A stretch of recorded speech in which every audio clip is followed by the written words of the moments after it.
Hivyo basi tunatakiwa tuwe makini tunapotembea katika haya maandiko. Paulo anatuambia jambo ya kwamba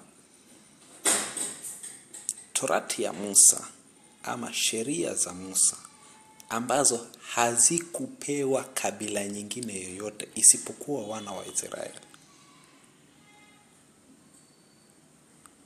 Hazikupewa wa Kenya, hazikupewa wa Baluya, wa Kikuyu, wa Meru, wa nini, wa Digo, wa wapi. Zilipewa specifically wana wa Israeli. Hizo sheria zilikuwa zikae. Kwanza Musa aliziandika kwa sababu ya ugumu wa mioyo. Ugumu wa mioyo kwa sababu gani? Musa aliwafundisha kumhusu Yesu Kristo wana wa Israeli alipowatoa Misri. Wakakataa. Na ndio pale kwa ajili ya lile kundi ikabidi wawekewe sheria.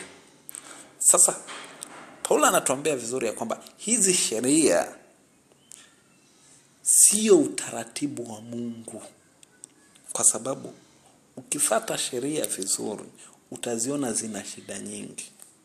Nitakupea tu mfano kadogo. Musa anasema ya kwamba ukiiba ukatwe mkono. Sasa nataka nikuulize swali. Ukishakatwa mkono, hukumu yako si umeshaipata? So mbinguni uko sawa. Ukizini upigwe uwawe. Kisha uwawa, Mungu tena atakuhukumu siku ya kiyama. So utakuta ya kwamba zinaenda tofauti na ule utaratibu ambao ulikuweko kabla ya Musa kuwapea sheria. Ndio kitabu cha Wagalatia kinasema ya kwamba hizi sheria zilifanya kuja miaka 430 baada ya ahadi za Mungu. Kwa hivyo haziwezi kuondoa ahadi ya Mungu, kumaanisha hazikuwa katika ahadi ya Mungu. Kwa hivyo ili zikaweze kuondolewa, ndio Kristo anakuja kuziondoa. Ndio Paulo anatuambia vizuri ya kwamba alikuja, akazaliwa chini ya hizo sheria, akazi experience, alafu akazikamilisha ili akatuweke huru kama vile babu zake Musa walivyokuwa free. Anaregesha kile kilichokuwa kabla ya sheria za hawa watundu walioambiwa kumhusu Kristo wakakataa. Lakini tazama hivi, Musa wakati alikuwa anaandika hizi sheria, jinsi alivyokuwa akiziandika, ujue ni Roho Mtakatifu anaongoza kila kitu. Nimekuambia walikuwa wakiandika kwa mwongozo wa Roho Mtakatifu. Sasa Musa alikuwa anaandika pasipo kujua. Yeye anawatungia sheria pasipo kujua. Kumbe haya mambo ndani yake bado yanaashiria Kristo Yesu. Kuna chembe za Kristo Yesu ukiwa makini. Ndio pale katika kitabu cha Yohana 5 wakiwa wanabishana na Kristo, hao Mafarisayo wakiwa wanamwambia katika Yohana 9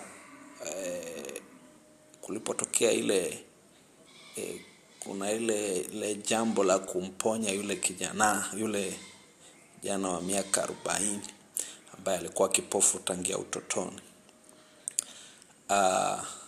Alipomponya, baada hizo fracas, wanasema kabisa ya kwamba sisi ni wanafunzi wa Musa, sio wanafunzi wa Yesu. Unanielewa? Kumaanisha wao wanafuata kile Musa alikiandika. Lakini Yesu katika Yohana 5 mstari wa 45 hapo hadi 47, Yesu anawaambia hivi ya kwamba huyo Musa ambaye mnaona aliwaandikia mambo ambayo mnajaribu kungangana naye, huyo Musa aliandika mambo kunihusu mimi. Lakini hawa watu wakitazama hawaoni, wao wanaona fungu la 10, wanaona madhabahu, wanaona hekalu, wanaona makuhani. Hayo ndio mambo wanaona. Wanaona sabato nini na nini. Lakini Yesu anaposoma yale maandiko anawashangaza kwa sababu anaona mambo wasioyaona wao. Na hapo ndio muhimu unafaa ujue. Sasa huyu Paulo ambaye wengi wanamkata ndiye anakufungua macho. Paulo anasema ya kwamba Yesu Kristo aliishi chini ya sheria ili akatukomboe kutoka katika sheria, ili tukaweze kuwa free, ili zile ahadi za Mungu kwa Abrahamu zikawe kamili ndani yetu. Sasa kuna matukio fulani ambayo yanatokea katika Yesu. Nataka nikueleza jambo sasa. Kuna matukio ambayo yanatokea katika safari ya maisha ya Kristo ambayo yanaweza kukushtua, lakini jibu liko na Paulo. Jambo la kwanza, Yesu Kristo katika safari yake, katika kuwatuma wanafunzi wake, nasema kule mapema kabla ya kifo chake, anawaambia, anawachukua 12 na anawatuma. Tena anachukua 70 na anawatuma.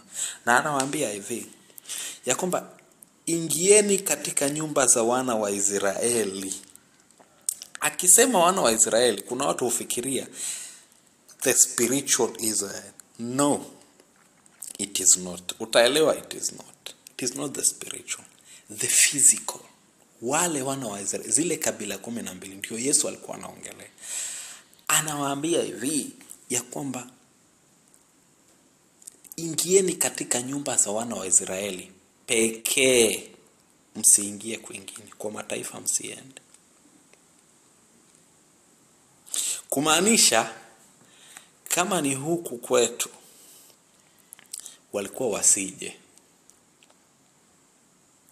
Kumaanisha kile alichokuwa akihubiri Kristo kilikuwa kisifike huku, wala sisi hatukuwa part ya kile anachokihubiri Kristo. Nielewe kwa makini. Anawatuma wanafunzi na anawakanya msiingie huko. Hilo ni tukio la kwanza.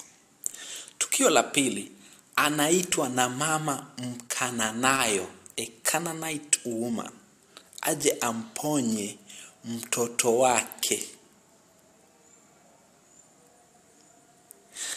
Na Yesu akaongea vizuri kabisa, akaongea wanafunzi wake, akawaambia huyo mama hata kama anasumbua, lakini mimi sikutumwa ila kwa kondoo waliopotea wa nyumba ya Israeli. Akisema hivyo alikuwa hamaanishi the spiritual, alikuwa anamaanisha the physical. You understand? Alikuwa anamaanisha wale wana wa Israeli katika zile kabila 12. Ndizo alizotumwa. Kuna tukio lingine katika Yohana 12 ambapo Yesu Kristo, watu wa Giriki ambao ni watu wa Yunani, watu wa mataifa, wanamwambia sijui